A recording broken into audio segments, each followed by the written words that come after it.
아멘. 오늘 본문은 사실 여러분들이 너무나 잘 아시는 본문입니다. 쓰러져 넘어져 있던 베드로에게 찾아와 회복시키는 예수님의 모습을 그리고 있습니다. 오늘 이야기의 배경은 이 제자들이 이미 예수님이 십자가에서 죽임을 당하시고 그러나 부활하시고 또 이 제자들에게 나타나 자신을 확증하여 보여주신 후의 이야기였습니다. 요한복음 20장 19절과 20절에 보면 이렇게 말씀하고 있습니다. 이날 곧 안식 후 첫날 저녁 때 제자들이 유대인들을 두려워하여 모인 곳에 문들을 닫았더니 예수께서 오사 가운데 서서 이르시되 너에게 평강이 있을지어다. 이 말씀하시고 손과 옆구리를 보이시니 제자들이 주를 보고 기뻐하더라. 그들은 사실은 두려워서 숨어 있었습니다. 그처럼 자신들이 따르던 예수님이 십자가에 죽으시고 그들은 혼란에 빠졌습니다. 유대인들이 두렵고 로마인들이 두려워 숨어 있었습니다. 그런데 그곳에 예수님이 나타나신 겁니다. 근데 비슷한 사람이 나타난 것이 아니라 자기 손의 못자국과 옆구리의 창자국을 보여주시며 자신이 바로 죽었던 그 예수 그리스도임을 그들에게 확증하여 보여주셨습니다. 이들은 기뻐했다라고 말합니다. 정상적인 반응이라면 이때 어떻게 해야 됐을까요? 자신이 그토록 따르던 예수님이 살아서 돌아오셨습니다. 죽은 줄 알고 낙심하고 있었는데 이들이 나타나신 것을 보고 기뻐하였습니다. 그랬다면 이들은 다시 한번 힘을 내어 예수님을 따라 열심히 살아가겠다는 결심을 해야 사실 정상이라고 볼 수 있지 않을까요? 그런데 오늘 본문을 보면 좀 색다른 반응이 나타나는 것을 보게 됩니다. 오늘 2절을 바라보면 21장 2절 제가 읽겠습니다. 여기에는 7명의 제자들이 있었다고 말합니다. 시몬 베드로와 디도모라 하는 도마와 갈릴리 가나 사람 나다나엘과 세베대의 아들들과 또 다른 제자 둘이 함께 있더니 얼마나 대단한 제자들입니까? 수제자였던 베드로와 또한 도마, 나다나엘 그리고 세베대의 아들들이면 야고보와 요한을 가리킵니다. 그 외 두 제자들 예수님의 그 걸출한 제자들이 다 모여있는 상태입니다. 근데 그 3절에서 바라보면 이렇게 말하고 있습니다. 시몬 베드로가 나는 물고기 잡으러 가노라 하니 그들이 우리도 함께 가겠다 하고 나가서 배를 올랐으나 그날 밤에 아무것도 잡지 못하였다. 예수님이 부활하셨습니다. 그들이 목격했습니다. 그런데 베드로 입에서 나온 이야기가 나는 물고기나 잡으러 가겠다라는 겁니다. 그 나머지 제자들도 우리도 똑같이 고기나 잡으러 가겠다라는 모습이 나타납니다. 이게 말이 되는 이야기인가요? 만약에 예수님이 돌아가서 있는 상태라면 우리들이 무엇을 할 수 있겠나 싶어서 사실은 좌절하여 고기나 잡어 다시 살겠다라고 생각하고 말할 수 있을지 모릅니다. 그런데 이들이 지금 모습 속에서 예수님이 살아나신 걸 본 이 제자들이 그처럼 예수님을 따라 3년간이나 따라다녔던 그 제자들이 물고기나 잡겠다라고 이야기하고 있는 것입니다. 이들이 왜 이렇게 됐을까요?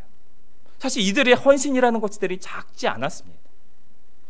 베드로와 야고보, 요한, 동업하여 물고기를 잡던 사람들이 예수님의 부름 가운데 자신의 모든 생업을 버리고 가족들을 놓아두고 예수님을 따라다녔습니다. 베드로는 심지어 장모 이야기가 나오는 것을 볼 때 가족도 있는 사람이었습니다. 그가 자신의 생업을 버려두고 예수님을 따라다닌 헌신을 보였던 것입니다. 마태도 마찬가지입니다. 세리로서 세관에서 자신의 일을 하다 예수님의 부름을 받자 즉시로 예수님을 따라 나섰다고 합니다. 나머지 제자들도 자신의 삶의 모든 문제들을 내려놓고 예수님 앞에 헌신하며 모든 것들을 따라 갔던 제자들이었습니다. 이처럼 헌신했던 제자들이 부활의 예수님을 만나고 나서 그들의 모습이 오히려 거꾸로 자신 헌신의 모습이 아니라 고기나 잡으러 가겠다는 이런 세상으로 돌아가는 모습들을 나타내고 있다는 것입니다. 이들의 모습이 사실 예수님 모든 것을 경험했던 사람들입니다. 이적과 기적을 3년간이나 보아왔고 여러분 혹시 상상해 보셨나요? 마태복음 5장에서 7절에 나오는 그 산상 수훈의 모습들을 산에 올라 그 속에서 예수님이 가르치신 모습을 내 눈앞에서 직접 보고 있다라고 생각하면 어떨까요? 예수님을 믿는 사람으로서 정말 그 순간만큼은 정말 은혜에 충만하였을 것입니다. 그 속에서 베드로는 고백할 수 있었습니다. 당신은 나의 주인이시며 구세주이시며 바로 하나님이십니다. 은혜 충만 속에서 하나님 앞에 그런 고백을 드렸던 베드로와 그 제자들이었습니다. 그 제자들이 이처럼 색다른 전혀 다른 모습들을 그렇게 나타내고 있는 것입니다. 왜 그랬을까요? 사실 이들은 예수님 앞에 죄책감이 들었던 겁니다. 그들은 면목이 없었던 것입니다. 사실 예수님이 잡혀가시기 그날 예수님은 제자들을 향하여 말씀하셨습니다. 마태복음 26장 31절, 그때 예수께서 제자들에게 이르시되 오늘 밤에 너희가 다 나를 버리리라. 기록된 바 내가 목자를 치리니 양의 떼가 흩어지리라 하였느니라. 제자들이 말씀하였습니다. 너희들이 오늘 밤에 나를 버리게 될 것이다. 제자들은, 또 베드로는 절대로 그런 일이 있을 수 없다 맹세하는 것을 보게 됩니다. 35절에서 베드로 이르되 내가 주와 함께 죽을지언정 주를 부인하지 않겠나이다. 모든 제자들이 그와 같이 주님 앞에 맹세하였다고 합니다. 심지어 베드로에 대해서는 예수님이 어떤 예언을 하셨습니까? 네가 새벽닭이 울기 전에 내 3번 부인하리라. 어떻게 되었습니까? 여러분이 잘 아시다시피 마태복음 26장 56절에 보면 이렇게 말합니다. 후반절에 이에 제자들이 다 예수를 버리고 도망하니라. 그처럼 예수님 앞에 자신의 죽음으로 충성하며 모든 것을 버리며 예수님 버리지 않겠다고 작속했던, 맹세했던 그 제자들이 예수님을 다 버리고 떠났습니다. 자신의 목숨이 위협받는 순간이 되자 예수님 앞에서 다 뿔뿔이 흩어져 가버리고 말았던 것입니다. 그래서 예수님이 십자가에 달리는 순간을 보면 요한복음 19장 25절과 26절에서 이렇게 말합니다. 예수의 십자가 곁에는 그 어머니와 이모와 글로버의 아내 마리아와 막달라 마리아가 서 있는지라. 예수께서 자신의 어머니와 사랑하신 제자 곁에 서 있는 것을 보시고, 예수님 옆에는 자신의 어머니 마리아와 막달라 마리아와 몇 명의 여자들과 요한 한 명밖에 없었습니다. 모든 사람들이 예수님을 버리고 뿔뿔이 흩어져 갔습니다. 자신 그쪽을 따르던 예수님이 로마의 군세 위에 잡혀 십자가에 못 박히는 그 모습 가운데 그들은 혼란 속에 빠져 모두가 예수님을 버리고 떠나버린 것입니다. 이 제자들, 예수님 앞에서 믿음이라면 예수님의 제자로서 자신이 가장 큰 죄라고 서로 싸웠던 사람들입니다. 예수님이 나라를 세우시면 가장 높은 자리에 오를 것은 자신이라고 싸웠던 그 자들입니다. 근데 그 자들이 예수님을 믿음으로 지키는 것에 실패한 것입니다. 쓰러졌습니다. 예수님 앞에 자신의 믿음의 실패를 드러내고 말았던 것입니다. 심지어 베드로는 예수님의 예언과 같이 3번을 부인하는 것을 넘어서 저주하며 예수님을 모른다 부인하는 지경에 이르렀던 것입니다. 우리가 신앙생활을 하다 보면 때로 우리가 죄책감 속에 빠질 때가 있습니다. 오히려 열심히 신앙생활하는 분들이 이렇게 빠지는 경우들이 존재를 하는데, 어느 때인가 자신이 열심히 하나님 앞에 살아가다가 어느 순간 좀 떨어질 때 죄책감에 빠질 때가 있습니다. 여러 가지 힘들고 어려워지는 상황 속에 눌려 하나님 앞에 나오기를 게을리하며 여러 가지로 눌림을 받을 때가 있다라는 것입니다. 그런 분들을 찾아갈 때 이런 모습을 말을 할 때가 있는 것을 보게 됩니다. 지금은 내가 하나님 앞에 너무 부끄러워서 나오지 못하겠다고. 우리가 신앙생활 속에서 이처럼 쓰러지고 넘어질 때가 있습니다. 나오기가 부끄러워지고 하나님 앞에서 내가 정말 신앙생활 제대로 하고 있는지 자신을 되돌아보는 시간들이 존재를 합니다. 우리가 때때로는 이처럼 넘어지고 쓰러져 있는 때가 있다라는 것입니다. 그런데 그런 그들에게 예수님께서 3일 만에 부활하셨다는 소식이 들려왔었습니다. 반신반의하던 그들에게 오늘 처음 읽은 본문과 같이 예수님께 그들 앞에 나타나셨습니다. 죽은 죄를 았던 예수님이 자신 그처럼 사랑했던 예수님이 나타난 것을 보고 그들은 너무 기쁨에 빠졌습니다. 그러니까 그 다음 순간 어떤 감정이 들었을 거예요? 자신이 저질렀던 모든 불순종과 불신과 자신의 죄악들이 떠오르기 시작하는 겁니다. 부끄러움이 생각됩니다. 죄책감이 생각납니다. 예수님 앞에서 그처럼 자신이 떠들었던 자신들이 실패한 모습 가운데 자신은 아무런 자격이 없는 자들이라고 생각하기 시작합니다.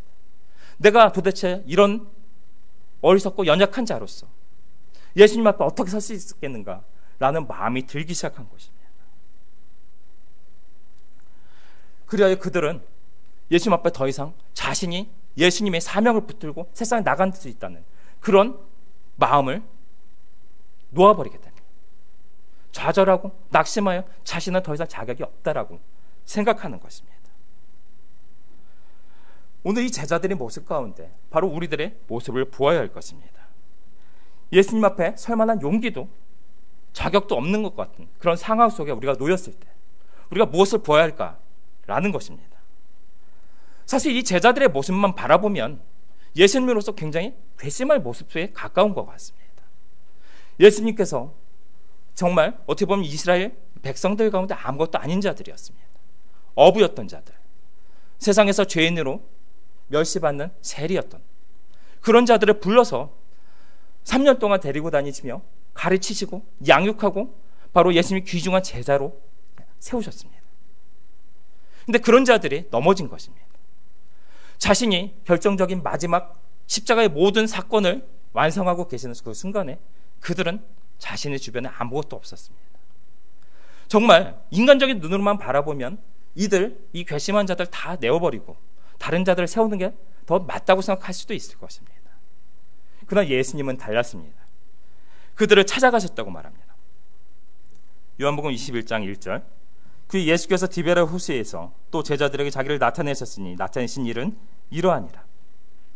낙심하여 이제 더 이상 자신은 하나님의 사명을 감당할 자들이 아니라 생각하며 물고기나 잡고 살겠다고 돌아간 그 자들 앞에 예수님이 찾아가셨습니다. 그들은 근데 밤새도록 물고기를 잡았으나 아무것도 잡지 못했다라고 말합니다. 그때 물가에 어떤 사람이 나와 그들에게 말합니다. 6절 이르시되 그물을 배 오른편에 던지라 그리하면 잡으리라 하시니 이에 던졌더니 물고기가 많아 그물을 들 수 없더라. 예수님의 말대로 했더니 이 요한복음의 증거대로 보면 153마리의 물고기를 잡았다라고 말합니다. 이건 과거의 사건과 겹쳐지는 바로 예수님의 이적이었습니다. 그들은 바로 물가에 서서 자신들이 말했던 사람이 예수님을 알아보게 됩니다. 베드로는 그 찾아오신 예수님을 그 사랑하는 마음에 넘쳐 배가 물가에 닿는 것도 기다리지 못하여 물속에 뛰어들어 헤엄쳐 넘어가는 것을 보게 됩니다. 그만큼 그 마음속에 예수님을 사랑하는 마음이 그대로 남아 있었던 것입니다. 나머지 제자들도 물가에 대고 그물을 끌어올린 후에 예수님 앞에 나옵니다. 그들 앞에 예수님께서 말씀하십니다. 12절 예수께서 이르시되 와서 조반을 먹으라 하시니 제자들의 주민이신 줄을 아는 고로 당신이 누구냐 감히 묻는 자가 없더라. 예수님이 오신 것이 순간적으로 기뻐했지만 다시 그들은 죄책감에 빠집니다. 자신들의 지은 죄가 생각나니 예수님 앞에 아무 말도 하지 못하고 그냥 고개 숙이고 있는 상태인 것입니다. 이들은 이 상태로는 아무 일도 할 수 없을 상태였을 것입니다. 예수님은 베드로에게 말씀합니다. 15절 그들이 조반 먹은 후에 예수께서 시몬 베드로에게 이르시되 요한의 아들 시몬아 내가 이 사람들보다 나를 더 사랑하느냐 하시니 이르되 주님 그러하나이다. 내가 주님을 사랑하는 주님께서 아시나이다. 이르시되 내 어린 양을 먹이라 하시고 예수님께서 그에게 묻습니다. 그의 죄와 그들의 믿음 없는 그 모습을 지적한 것이 아니라 바로 네가 나를 사랑하느냐 그것을 묻습니다. 베드로가 고백합니다. 제가 물론 실패하였지만 예수님을 사랑하는 마음만큼은 아직도 동일합니다. 예수님께 그에게 말합니다. 그렇다면 네가 나를 사랑한다면 네가 있을 자리는 좌절하여 쓰러져 이곳에 있는 것이 아니라 다시 일어나서 사명의 자리로 돌아오라는 것입니다.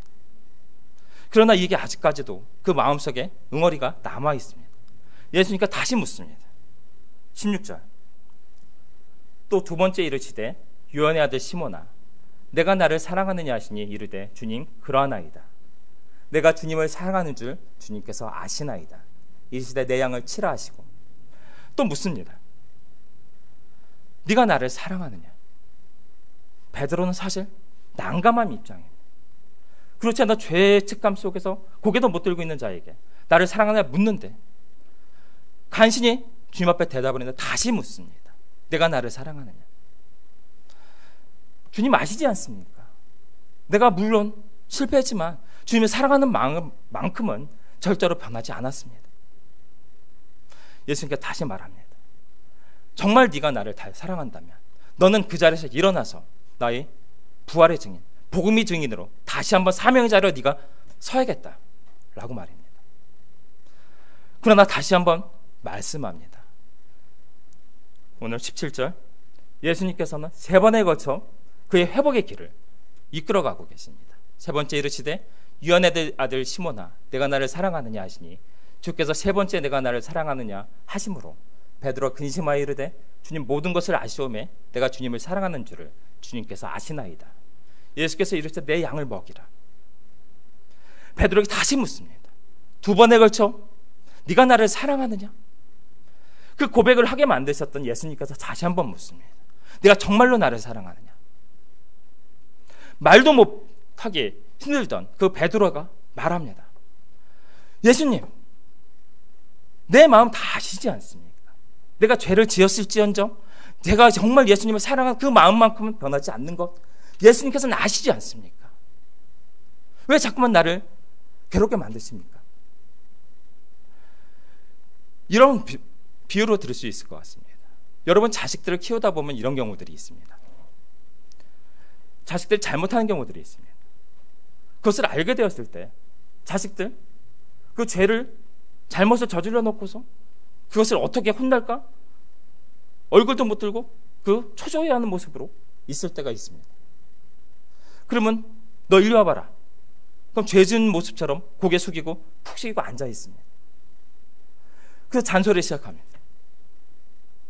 그럼 처음에는 자기가 잘못했으니까 잘못했다고 자신 안 그러겠습니다. 그 모습을 보면 부모가 그냥 지나가지 못하고 뭘 잘못했냐고 너 계속 그러지 않았냐 계속 잔소리를 합니다. 그러면 점점 이 자식이 어떻게 됩니까?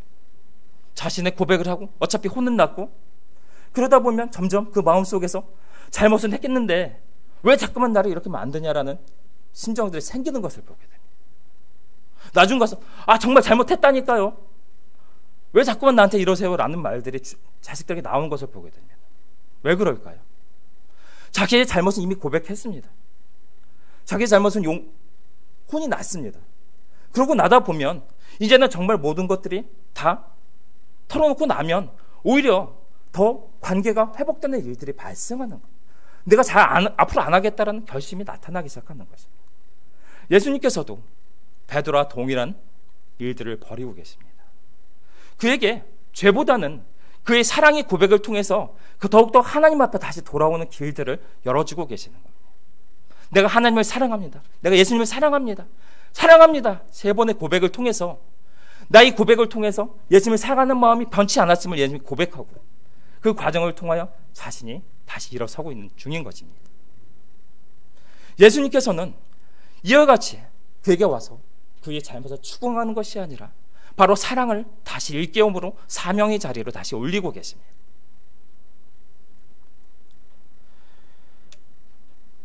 우리가 신앙생활 가운데 바로 베드로와 같은 심정이 놓일 때가 있습니다. 주님 앞에 부끄럽고 죄책감이 들고 신앙적으로 떨어지며 멀어지고 내가 정말 이렇게 살아도 될까? 내가 예수님을 믿는 자로서 이렇게 살아도 될까라는 마음이 들 때가 있다라는 것입니다. 분명히 그렇게 살다 보면 처음에는 죄책감이지만 그것이 지나다 보면 오히려 더 떨어져 나가고 멀어지는 결과들이 생기는 것들을 보게 됩니다. 우리는 분명히 실수하는 존재들입니다. 죄를 지을 수 있습니다.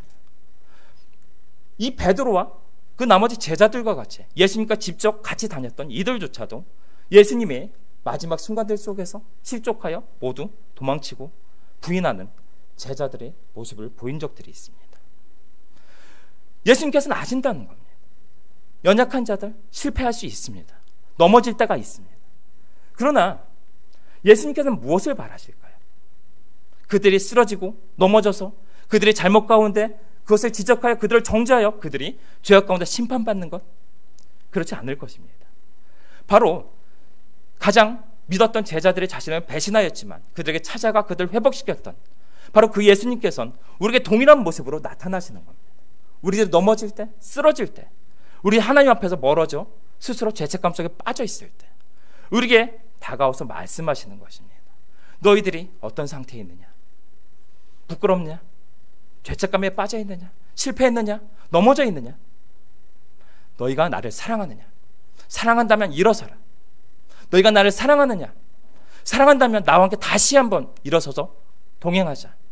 너희가 나를 사랑한다면 다시 한번 일어서서 나와 함께 사명의 자리로 돌아와 나의 일 속에서 나와 함께 세상 속에 살아가자라고 말씀하는 것입니다. 예수님은 우리의 연약함을 아십니다. 죄를 지을 수 있다는 것도, 회개하고 다시 돌아와서도 다시 죄를 지으며 쓰러지는 자들일 수 있다는 것을 아신다는 것입니다.